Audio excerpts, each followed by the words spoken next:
the week. Hey guys, Engineer Wannabe here with my friend Toran. Hope you guys are doing well. I've had a long week. Torrance had a nice week off, all refreshed and energized. I'm beaten down and tired, but that should make for a wonderful combination. But yeah, I hope you guys are doing well. Let us know what's on your wrist, but start with you, Torn. What's on your wrist today? I think I know. You probably know because I know. we were both at your authorized dealer at the beginning of this week. So it's going to be, There it is. the recently discontinued Speedmaster Professional Hesselite. Yeah. And I like it. I didn't know if it was going to be as comfortable with the older bracelet, but for my wrist size, it's been great. Yeah. Yeah, and we were together at the AD on Monday. We'll talk about that in a bit because we saw some cool stuff. Yeah, and I was kind of egging Torin on to buy that one because I said, if I had the risk to manage it, I would buy that one. But yeah, good. One of the last good value Omegas. But yeah, on my wrist, coincidentally, is the Speedmaster Hesselite as well. This is the newer version. Let me go solo. There you go. So almost the same thing, just with a different movement. Slightly better measurements, and was slightly better for me measurements, and really nice bracelet. Are you considering buying a bracelet for yours? I don't know. Actually, I really like the bracelet on this, which is surprising because I typically don't like Omega bracelets. Oh, okay. I typically find the older ones too thick and they don't really like taper, or the clasp is too thick. But yeah, this surprisingly works. And for people who don't realize, like, I literally just bought this with all the links in, like no adjustments whatsoever. Like, it's just a perfect fit for my wrist. So yeah, if you got like a 7.5-inch wrist, you can pull off the older Speedy Hesselite without even having to like adjust the bracelet. Yeah, there you go. That's good because the bracelet adjustment screws and the little pin is a real nightmare. yeah, that's what I saw. Yeah. Should we tell your viewers what happened with the other Omega that wouldn't come off my wrist? Yeah, we will. But let's say hi to everyone here. We've got Bill. Bill, good to see you, man. Oil Money. Wow, it's been a while. It's good to see you. I know you've been reappearing on some of the chats. I don't know if you went undercover somewhere, but it's good to see you, Chaz. I hope you're doing well. Bill, already off on the topic, advice to past self: buy the exact watches you really want, not just great deals that are compromises. That's really good advice. We can definitely talk about that. Chaz is wearing his sub 300T orange, beautiful watch. Yeah, really tempted. I'm really easily influenced, in the Tuesday night and Friday night live streams have been doing its job on me, wanting to go with the doxes, but I'm resisting. 40 days, 41 days, 40 days, 40 days, no watch. There we go. It's like you were tempted in the desert. Yeah. Wilson, good to see you.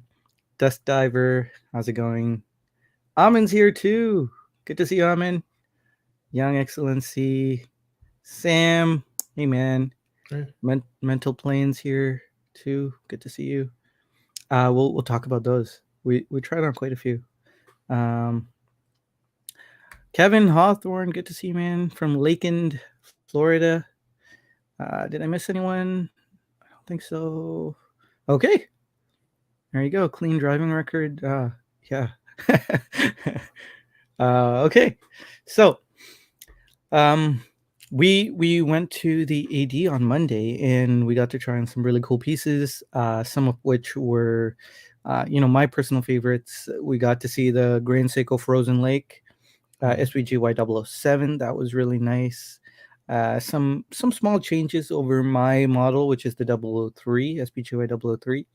We got to see a really interesting Omega Seamaster Beijing Olympics, Winter I Olympics. think so. Yeah. Yeah, and it didn't want to leave. It just didn't want to leave Toran's wrist. Toran put it on and snapped the bracelet shut, snapped the clasp shut, would not come off. There were three of us just reefing on it, pressing the push buttons and trying to yank it off. I don't know, Toran, you wanna say what happened at the end of all that? Yeah, well, what I think actually happened is the hang tag was somehow positioned over the folding portion of the clasp, and then when I closed up, I think the hang tag, because the hang tag fell off, or at least a portion of it, and then the clasp, the Omega Seamaster clasp has the twin trigger release. I think one of the release mechanisms was pretty stuck, and I know you tried to get it off. I tried to get it off. One of the sales associates tried to get it off, and it would not come off whatsoever. So we actually had to leave the authorized dealer to go to the second floor or something like that, where their experienced watchmaker was, and he actually manually disassembled the clasp, and then the watch came off my wrist. So it was pretty funny. Yeah, that was that was unexpected. It was also funny, the sales associate trying to explain to the watchmaker what happened. He was just saying, "This is our watch. We need to get it back." And, Yeah, I mean, as soon as we cleared the AD, I was thinking about running to my car, but probably got the better of it. Yeah. That was funny. We got to see the beautiful green dragon, Bobby's watch. Here, I even took a picture. Let me go to it. Look at that. Look at that. It Nice, yeah. So nice. It is so nice. We got to seeing see it in person is like really amazing. Like it doesn't do it justice with pictures. Yeah. And the way it draped over your wrist, just absolutely insane. Beautiful watch. We got to see Tourbillon as well. Endeavor, Moser Endeavor Tourbillon, right? I can't quite remember, but we got to see the Tourbillon. Some really cool pieces. We didn't see any Chopek. They didn't have. We wanted to see the Antarctique. I don't think it's even out yet, if I'm not mistaken, based on Amin's conversation with Mike Margolis and Rick Remaker. If you guys haven't seen that yet, check out Amin Reviews' channel and go see the Wednesday night live stream. It was really interesting. Today, I was actually looking on the website. My dealer, or my AD, is a authorized dealer of Chopek. So I was even, considering liquidating going the Chopek route. So yeah, I'm really easily impressionable. So not good. So after listening to that stream, I was tempted. After seeing the Moser Green Dragon, I was tempted. But you know what? I'm holding strong. 40 days, no watched. Gonna keep pushing through one day at a time. But yeah, I don't know if you want to add anything. Oh, how was your drive back? And did you end up going to that other AD you were planning to go to? Yeah, so I did end up going to the other AD. So yeah, we had a good time at your authorized dealer, obviously. I just grabbed a bite to eat after. I know you had to get home to the kids. And then because it wasn't too far, I mean, it was rush hour, but from that location, I also checked out Kavar Jewelers in Brampton, because in the past, Kavar has lent in some pieces for me to review on my channel. Yeah. So it was actually really nice. I got to meet one of the sales reps who's very good and well known in the Canadian watch forum. So it was nice to meet up with him, and hopefully down the pike I'll have more stuff lent in from Kavar. They're really good guys. They're authorized dealers for Seiko and Morris and Longines, a bunch of other brands. Yeah, that's really exciting. Good job, man. Hopefully that does work out. It is really nice to have that flow of timepieces without having to buy and sell, which isn't half as fun.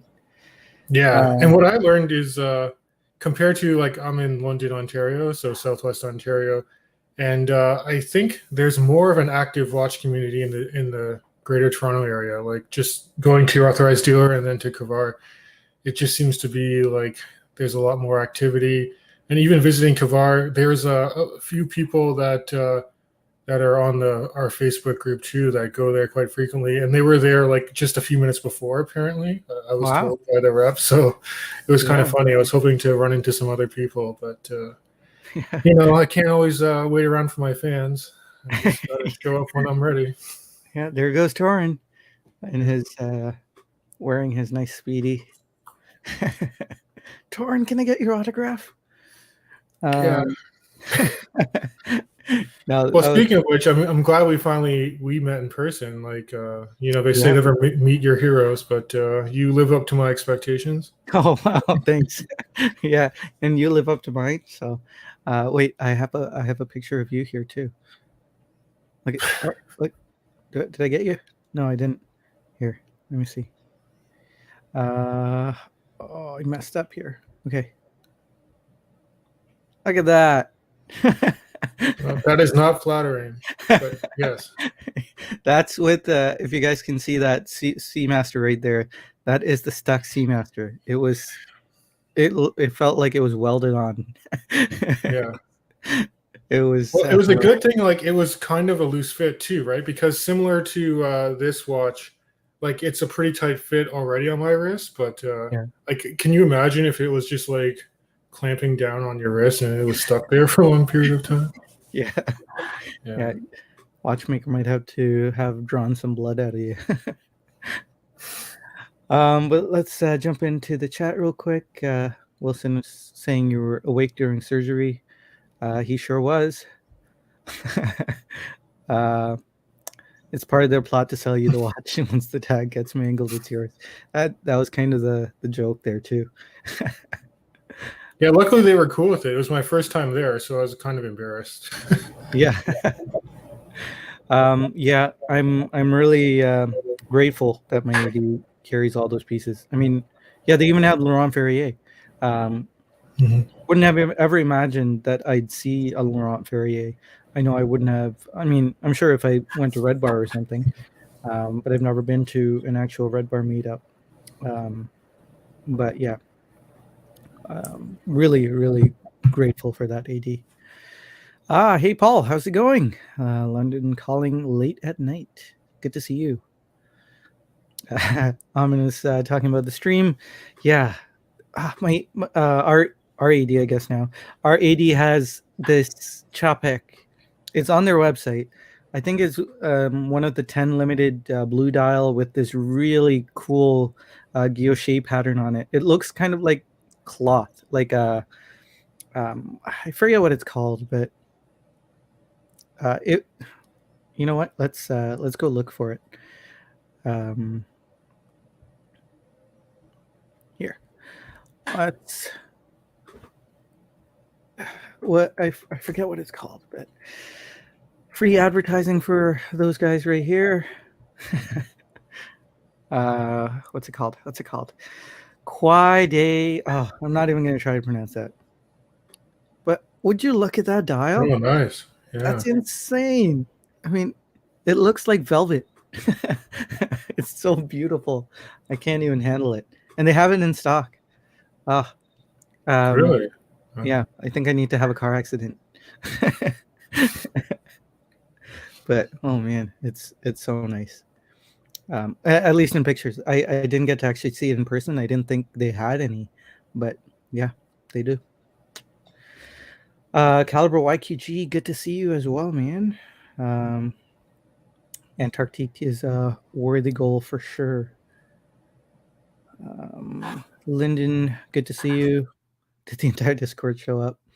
I think usually they do. It's good to have you guys here. Underachieving Watch Collector, good to see you. Um, there you go. Good, good one there. Well, money. Hey, Amin revealed your name on the stream, so I should be able to do that too. Come on, Mister M. Yeah, that's in Canadian, Marcus. Good to see you as well. 22,000 Canadian. Mental plane, just buy it. No, I'd have to sell everything else to buy it. I don't know if I want to do that. Ricochet Guilloche. Is that what it's called? Or are you kind of pulling my leg there? Seems legit. Ricochet Guilloche. It's almost too rhymey to be legit. Yeah, almost worth the fender bender. But yeah, let's get to the topic at hand. I was thinking we would talk about. I don't know if you had any real time to think about it. I don't know if you saw my message on Discord, but I was thinking of talking about what we would tell our past selves, like in terms of advice. Now, I know a lot of people have talked about this before. Some in the guise of advising new watch enthusiasts. I was thinking of hitting it in like a two-prong approach.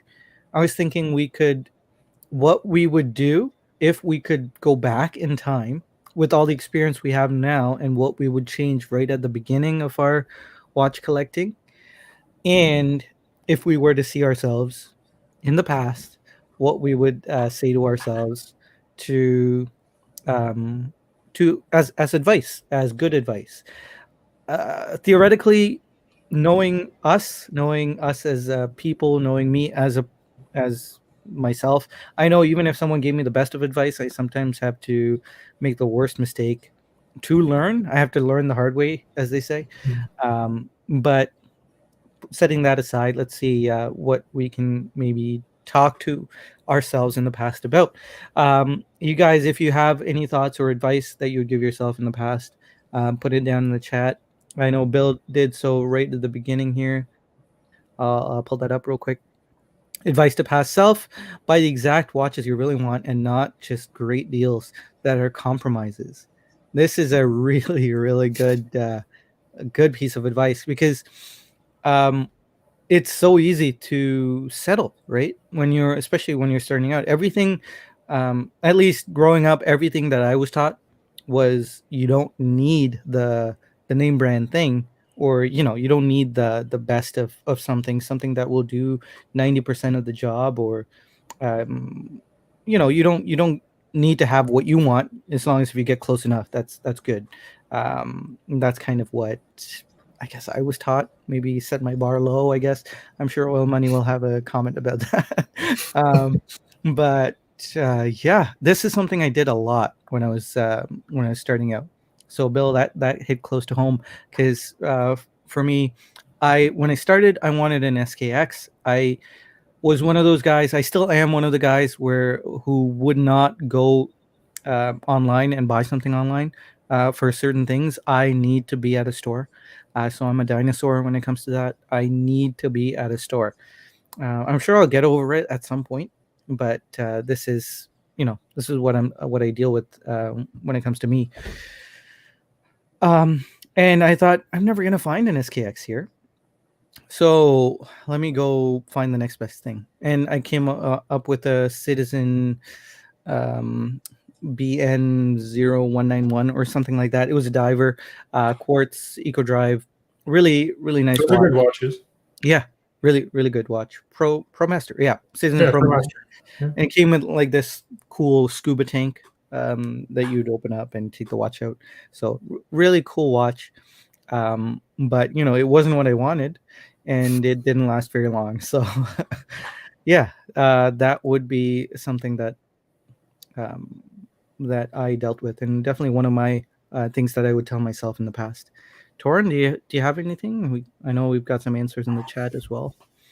Yeah, I mean, by extension to what you said, I actually admire the fact that you need to be in a store, because one of the things I wish I could tell my past self is not to impulsively buy watches without like never experiencing the brand or trying them on.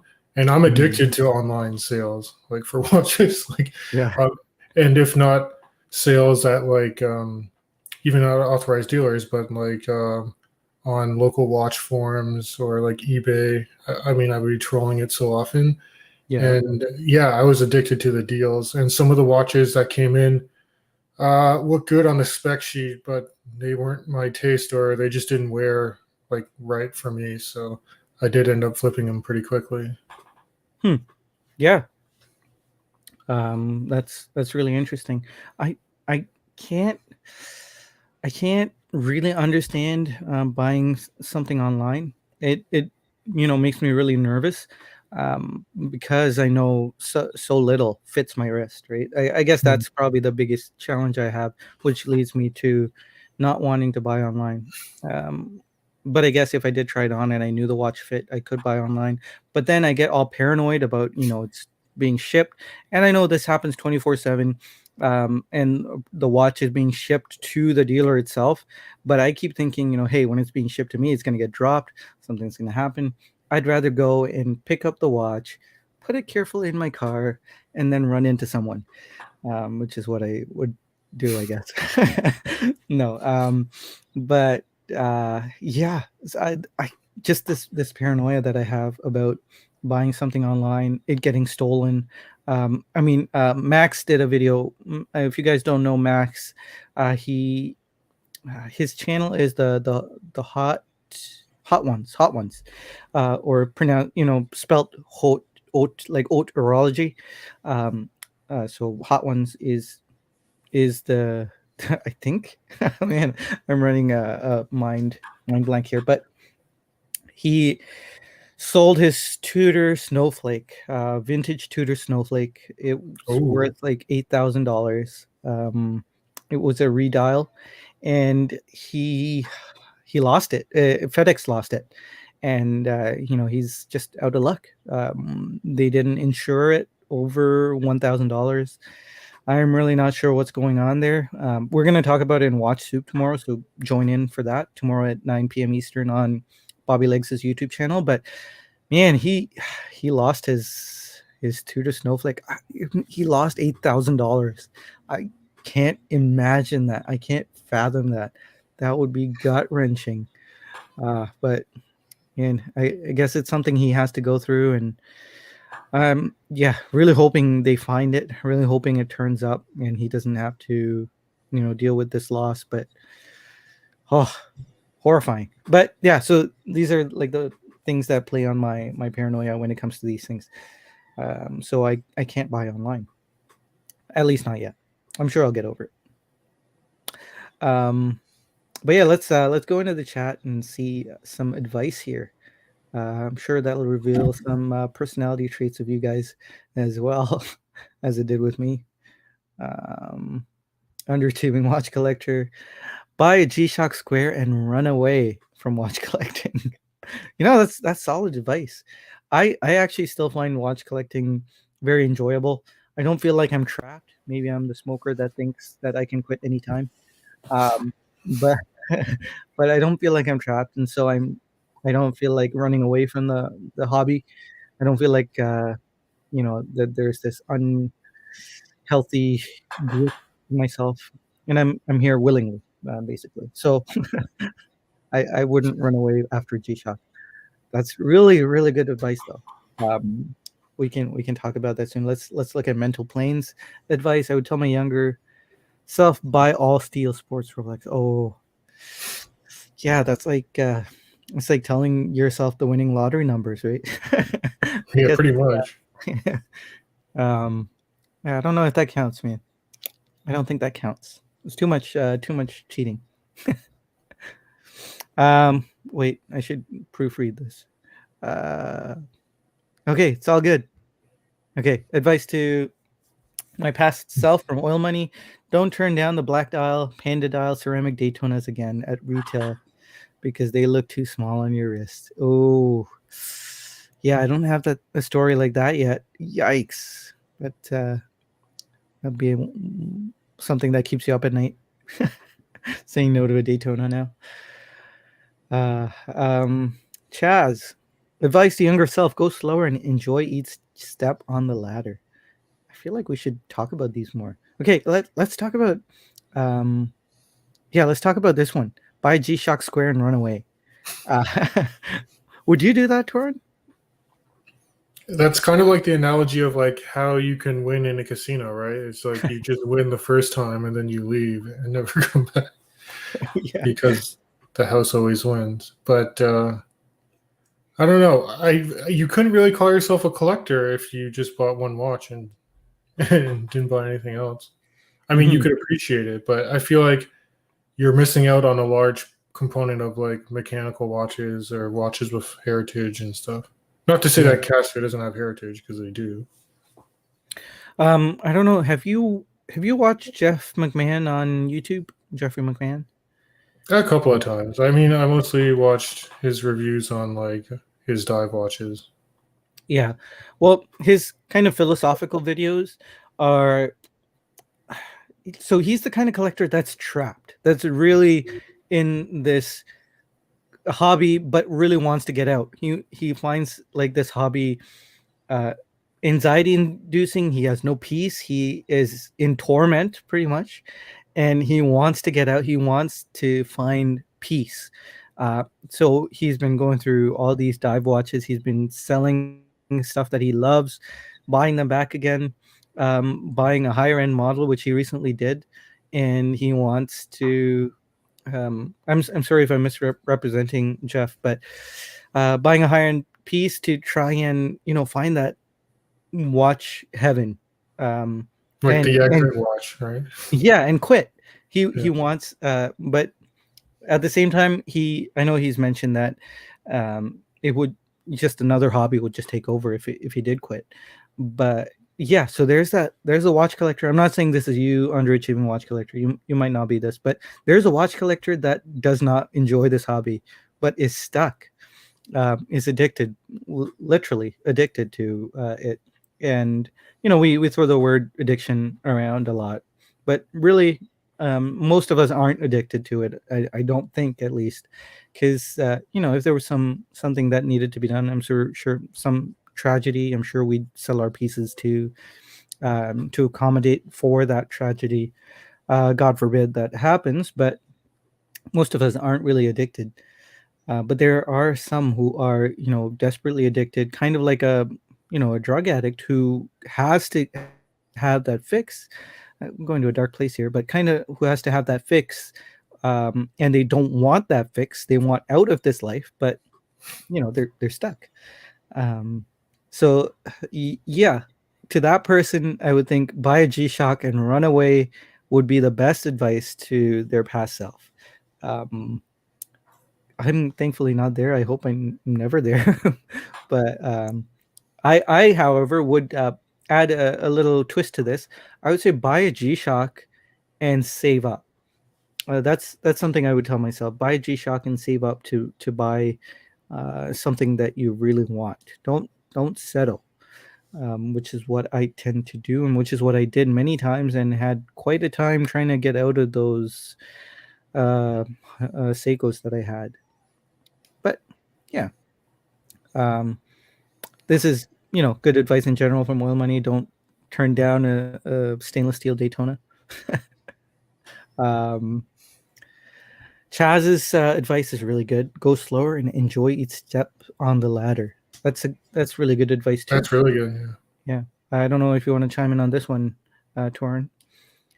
Yeah, I mean, I think that's valuable, and I actually kind of pegged my own escalation after about 2 years of having my channel, and like distinctly recall before that the most high end watch I had was probably like a Zin 104, like around the $1,500 price range, and then after that I did save up a bit of money.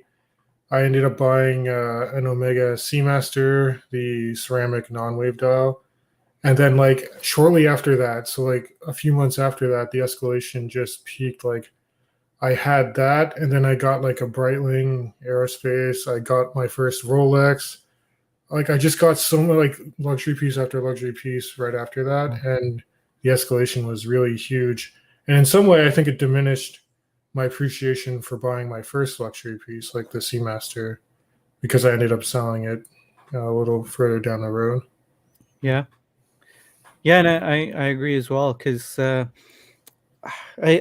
I guess don't start a YouTube channel would be another thing, because of that, I know I was able to justify buying and selling the pieces, even pieces I really wanted to keep, like my SPG M221. I really wanted to keep it, but I sold it because I could have had something else, especially because I enjoy my SBGY 003, which is the manual wound spring drive that I had. I felt, a manual wound automatic GMT is kind of redundant, even though I loved it, and I sold it on. Um, so yeah, going slower would avoid a lot of that. I think it would be nice if we had Keith here, because he's the master of going slow. He has a very refined collection, and he's slowly adding on to it, which is really refreshing to see, because a lot of Mhm. us kind of fall off the deep end. So Keith is a breath of fresh air, um, all the time. um, let's see, Wilson. Good advice. Don't start buying watches. Advice to my current self: stop buying watches. Oh, there you go. That's funny. Apparently, I talk to myself, but don't listen to myself, says Wilson. Kevin, good to see you, sir. I'm actually drinking out of the bottle he gave me. So Kevin gave me a Grand Seiko bottle, which Oh, nice. I put a nice ding on it. I dropped it in the parking lot. I'm sorry, Kevin, but it's been Does that mean sitting you're there. going to sell all your other water bottles? Yeah, yeah.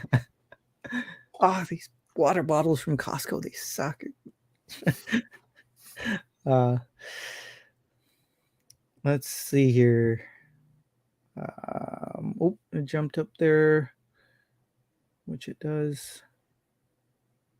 Marcus says, advice to my younger self: don't buy the Seiko Marine Master 300, which can only be serviced in Japan. Yeah. How long have you had that, Marcus? It's one of those monoblock cases that is front loaded and cannot be easily accessed by any watchmaker. I'm sure there are experienced watchmakers who can do it, It's kind but of like Grand Seiko, right? To a certain extent.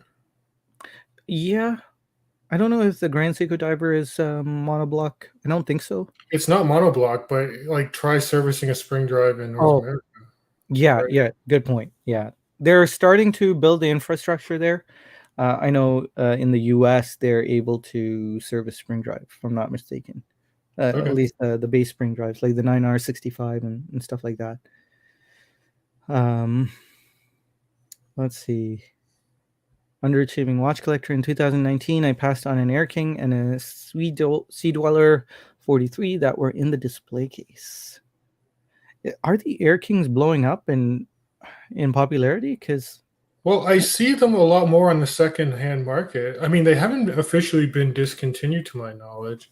no, no, And personally, like it's funny actually when I bought my Explorer, they also had an Air King there, so it's kind of like picking between the two. And I just never liked the dial layout of the Air King as much as the Explorer. yeah, Now, if I could afford both, I'd probably buy both and then like flip the Air King as well. But yeah. Oh, I just can't deal with all the fives on the Air King. I know that's a just lot of it. people Once say you that. see it, you can't unsee it. Yeah. Well, money. I don't feel like I'm trapped. I'm here willingly. Quoting me. How can you say that when you live in Oshawa? Oshawa's really nice. She's dirty, but she's home. uh, Chaz saying I wouldn't be involved in any hobby that caused me anxiety. Yeah, very true. Uh, Jeff McMahon is in danger of being a prisoner in his own mind. It's a dangerous, slippery slope to archy luxury.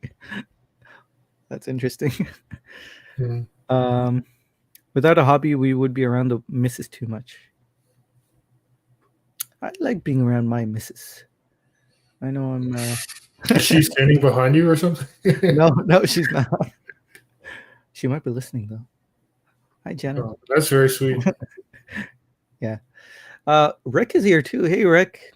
It's really nice to see you. Thanks for joining us. Really great stream on Wednesday night with Amin. I really enjoyed that. It's always good to see you and see you chat. But yeah. Okay. So another piece of advice I would go tell myself. I guess I already touched on the buy a GSHOCK and kind of save up. Another thing was the don't settle part. The third one would be don't get caught up in hype. Don't get caught up. I know it's a very generic piece of advice, but don't get caught up in what's new and fresh, because I think I did that on more than a few occasions. When the Oris Diver 65 bronze bezel came out, it was all the rage. Everyone was talking about it. Bark and Jack put out a video way back in the day, and right after watching that video, I drove to the mall, which is about 30 minutes away. This was before I knew my current AD, and paid almost full pop for a bronze bezel Oris Diver 65, which I really regret. And I liked that watch, but I didn't love it. And yeah, something I regret doing. But yeah, don't get caught up in the hype. It always happens, even to this day. Right now, I guess I'm a little caught up in the Choppic hype, because I watched this stream. I find the watch is really interesting, but and I could stretch and make it. I could get a Choppic if I sold a couple of things, but I'm holding back, and that's kind of what I would tell myself. Hold back. Don't rush. Fear of missing out is real. I had no idea about the fear of missing out and those tactics that a lot of marketing companies do. Limited time only, limited offer. I don't think I can hold this watch for you until next week. All those things are marketing techniques that you don't really have to participate in. So yeah, that would be my advice to myself. Don't give in to the hype. It will pass. You will probably be over that watch, and there will be something else that's far more interesting. What do you think, Toran? Yeah, great advice. I think we've all been guilty of falling victim to the hype. I think we might have mentioned it on a past stream, but for me, what comes to mind is watching a lot of urban gentry videos, like with Tristano, and then he would always pump out the Dan Henrys, and I went on that bandwagon and purchased the 1964, I think, the Panda chronograph, whatever. And I don't know, it was just too small for my wrist, and I just didn't think the quality was there.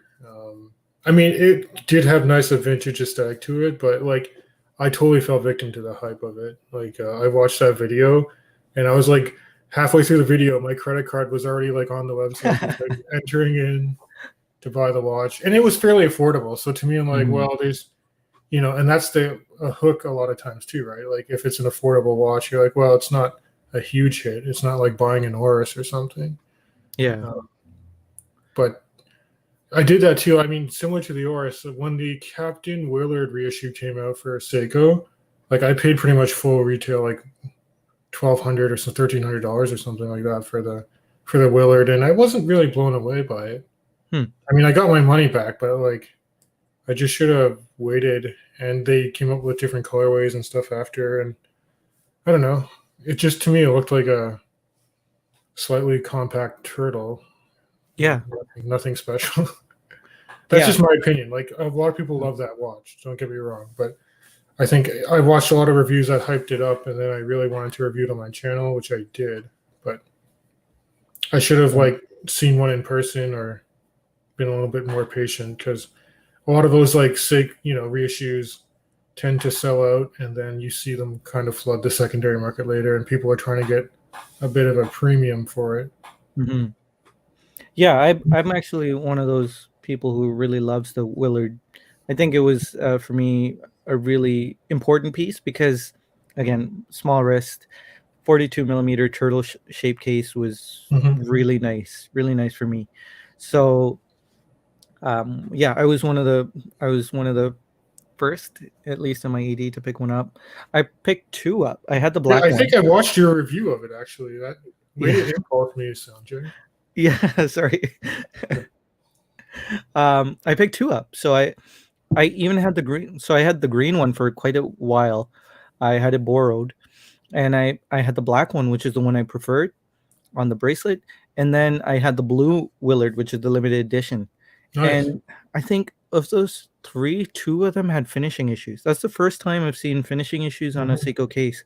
It's a very complicated case, I think, to finish. At least a It lot of is. It's accidents can almost happen. got like that bump out at the fore. Like it's part of the case. It's really intricate. Yeah, Yeah. yeah. So yeah, because of how the lugs turn Yeah. and it's Yeah. brushed, like I'm sure it's brushed mechanically, but it seems like the brushing wheel can skip. And on the blue one and the black one that I owned, there were really weird brushing marks. Hmm. Like the wheel had skipped and kind of skidded around a little bit. At first, I thought I had put that mark on, but when I saw it on the second watch, I was like, "Oh, okay, that wasn't me." um, so I really love the Willard though. I or the Willard X, I guess it's called, because it's Yeah. the smaller Willard. And there's a new one. Sorry to hype it up, guys. Don't fall in the hype. But then You're there's a just new one. you're exemplifying the point I'm trying to make. Yeah, there's a new one with a textured dial. It's so nice with this really cool NATO strap, which I'll never use. But the NATO strap that's weaved in a special traditional Oh right, kimono I saw weave. that. Yeah, Don't miss out, guys. yeah. Oh well, totally miss out. But um, it's so nice. That texture dial is so nice. um, but yeah, let's see what you guys are saying again. Rick was saying his advice to to himself and to all new watch collectors, I suppose, is go slow, buy pre-owned when possible. That's great advice. Yeah. Buy what you like and not what others say you should like. Yeah, great advice. Um, I I guess I've never fallen into number three. I've kind of been able to go my own way in a sense. I still get caught up in, like I said, in the hype, but um, I've been kind of immune to the Rolex hype, which has been nice. I haven't been, pining over a lot of them. Um, Look at Kevin with the awesome swag. Kevin's really nice. Thanks, Kevin. Six Killer, good to see you as well. Thanks for joining us, man. Mhm. Does that bottle come with box and papers? No, no, it was just the bottle. Just a bottle and some bubble wrap. It's got a ding though. Yeah, we all agree with Rick. Really great advice. Caliber YQG says, I think it's bad that too many people buy too many watches because of others' influence. Yeah. And you can see a lot of the brands kind of playing into that recently. With the hype train, with the marketing, trying to get a lot of people to pump up their brand, and sure that's always happened, but you can see like littler brands trying to do that too, which is interesting. Mental Plane says, say to my younger self, in your watch collection, every watch doesn't have to have a different complication. That's a good one. You don't have to check off boxes. That's something we've talked about here too. Checking off boxes is not a good way to go, I don't think. Um, yeah, having a complication of or different complication each is not a good strategy. Another thing though is you shouldn't feel bad about not wearing a certain watch for a period of time. I had that for the longest while, and if I didn't wear a watch, I think for about 2 weeks in a row, if I didn't wear it for about 2 weeks, it was already on the chopping block, which is not good because then I'd miss the piece. So I think I had a Shippo Enamel Seiko Presage, beautiful dial. I really miss it. Probably would buy it again if I could find one in person. But yeah, I really missed that piece. I didn't wear it for a while, and it was already on the chopping block. Not good. So if you feel like you're not wearing a watch a lot, just give it time. You know, you kind of have cyclical um, desires, I guess. How about you, Torn? Any thoughts on that? Yeah, no, that's really good advice. You're right. I don't think there's a status quo where it's like you have to wear a watch in a rotation for a certain period of time. You can, yeah, there's different patterns or I guess phases in your life, and you might come back to a watch after not wearing it for a long time and might really connect with it, or the hype train might bring it up again, and you just want to wear that watch just to see if the hype is justified. So Yeah. yeah, I don't try and have like a certain amount of time I need to wear a watch before considering selling it. There's typically other reasons I tend to sell watches. Yeah. Yeah, I don't do that anymore. But there was a time where that was a real issue for me. The anxiety of not getting my money's worth and not wearing the watch or not feeling like wearing the watch. Um, Bruce Leroy, good to see you. In the watch community, everyone is talking about it means 20 people. I know you're exaggerating a little, but really not so much. That's true. Peter, hey, good to see you. Thanks for joining us, man.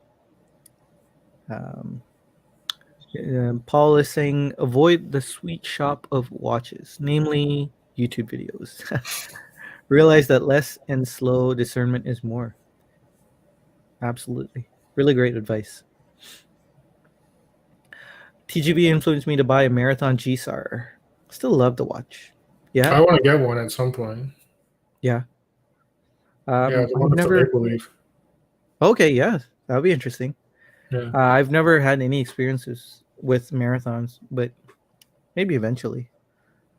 Um, what has TGV influenced me to buy? I know it was because of him that I was looking for an SKX when I was starting off. Hmm. Um, He kind of got me into glycine as well, and I love the oh, glycine combat sub. Like I've had good 3 or point. 4, and they've all been great watches. Yeah, and I got the Glycine Combat 6, I think, Okay, yeah, the I've had field that too. watch. Yeah. I bought that because of him. So, Hmm. yeah, there you go. Uh, it jumped on me, but Chaz is saying blasphemous Toran. He's a current Willard owner. Okay, okay. So, uh, Dennis, good to see you. Hi, everybody. My advice: find out what your tastes are like at first. First at low cost, then spend. That's really good advice too. It would be good to experience a lot of watches at the beginning, maybe at the lower end. Um, if especially if you can do it without much cost to yourself, and then move forward with a bigger purchase. So yeah, stay away from if dive watches aren't your thing, it would kind of help you get it out of your system if you purchased a cheaper dive watch. Sam likes the Willard. He says, but I like the bulbous case of the original. hmm.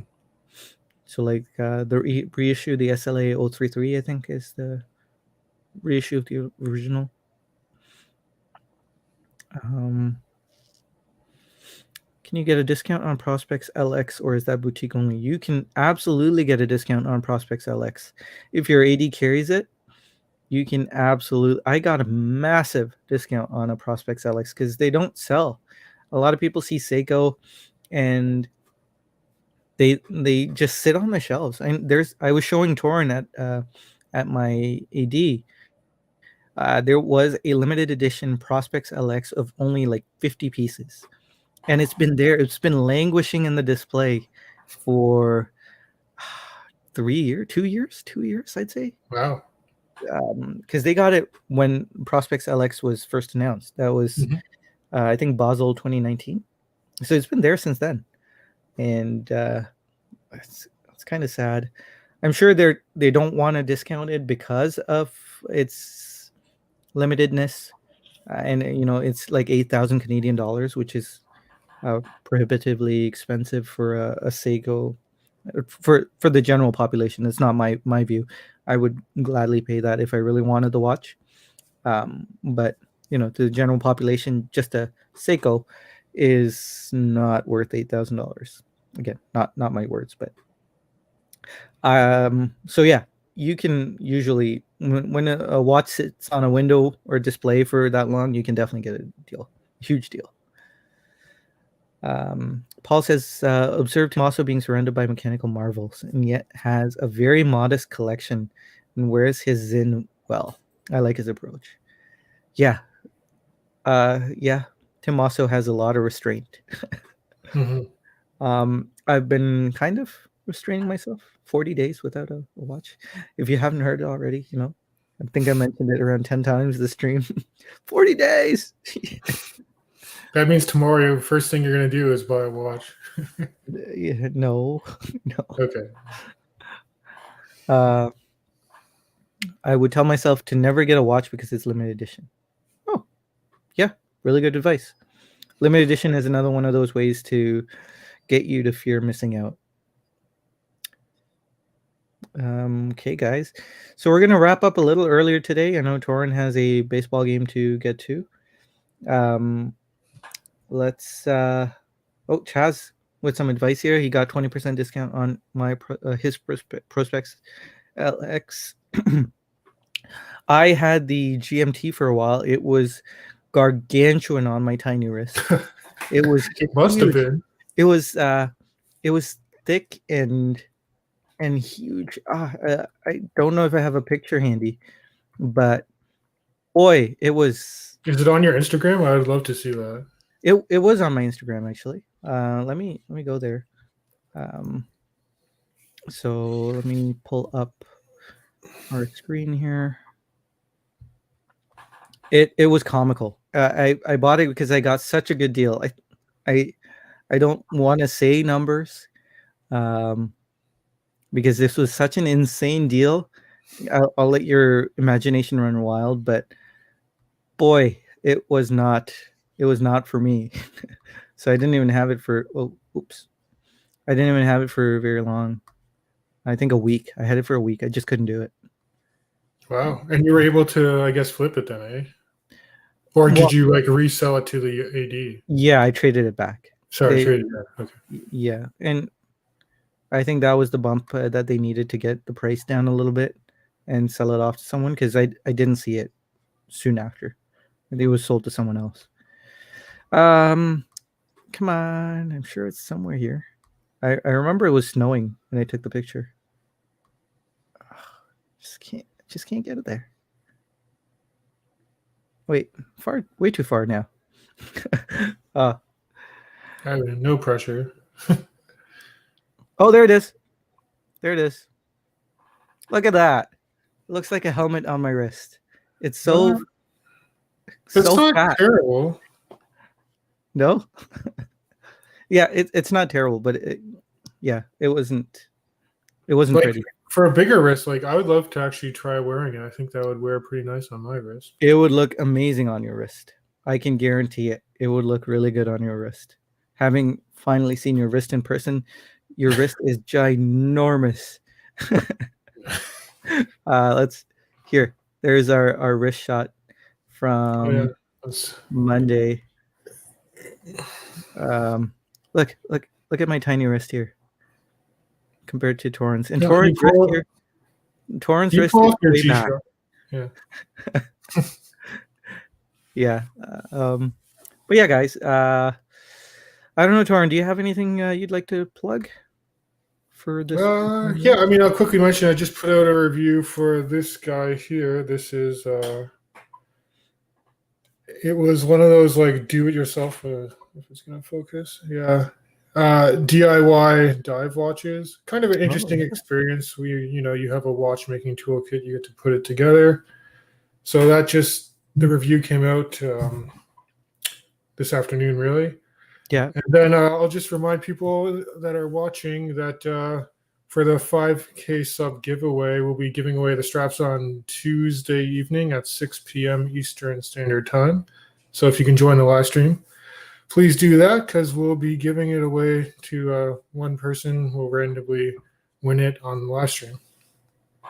So it's gonna be someone who's in the live or in the comments of the video, or Right. this has I to be think both. it'll. So I released a video when we met up. Yeah. So whoever left a comment in there, I think we're just going to randomly generate from the comments of that video and just show the winner on the live stream. So if you haven't already, just leave a comment on that video and then join the live stream to be eligible.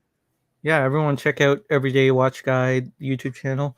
It would be one of these latest videos, and it would have a picture of me on the thumbnail. Which is why people click on it. Yep. There you go.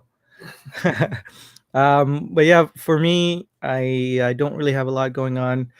Been a really, really long week. So I'm hoping to take it a bit easy this week, upcoming week. That said, though, we will still be doing Watch Soup tomorrow. It's going to be a good one at Bobby Legs' YouTube channel. So go check him out.